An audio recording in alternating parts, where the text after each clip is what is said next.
भारतीय संविधान का अनुच्छेद 6 आर्टिकल 6 उन लोगों की नागरिकता से संबंधित है जो विभाजन के समय पाकिस्तान से भारत आए थे।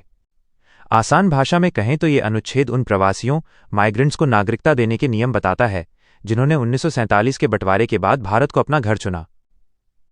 अनुच्छेद 6 की मुख्य शर्तें। पाकिस्तान से आए किसी व्यक्ति को भारत का नागरिक तभी माना जाएगा जब वो निम्नलिखित 2 श्रेणियों में से किसी एक की शर्तों को पूरा करता हो। 1. मूल पात्रता बेसिक एलिजिबिलिटी।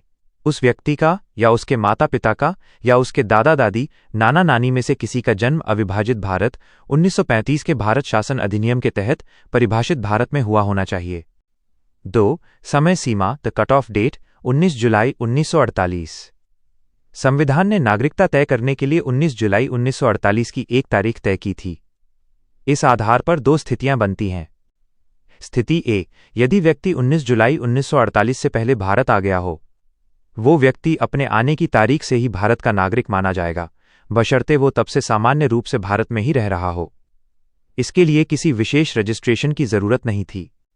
स्थिति बी, यदि व्यक्ति 19 जुलाई 1948 को या उसके बाद भारत आया हो, उसे भारत का नागरिक बनने के लिए एक आवेदन एप्लीकेशन देना होता था। पंजीकरण के लिए आवेदन करने से पहले उसे कम से कम 6 महीने तक भारत में रहना अनिवार्य था। उसे भारत सरकार द्वारा नियुक्त अधिकारी के पास खुद को नागरिक के रूप में रजिस्टर करवाना पड़ता था।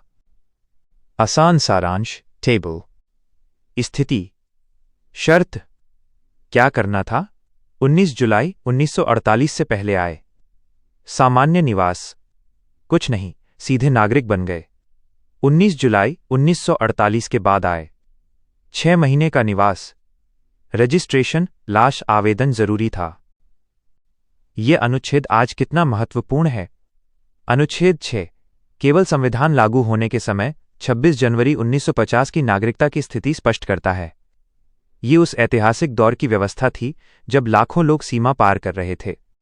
विशेष नोट, आज के समय में अगर कोई विदेशी भारत की नागरिकता लेना चाहता है तो वो अनुच्छेद 6 के तहत नहीं, बल्कि नागरिकता अधिनियम 1955 सिटीजनशिप एक्ट 1955 के नियमों के तहत नागरिकता प्राप्त करता है।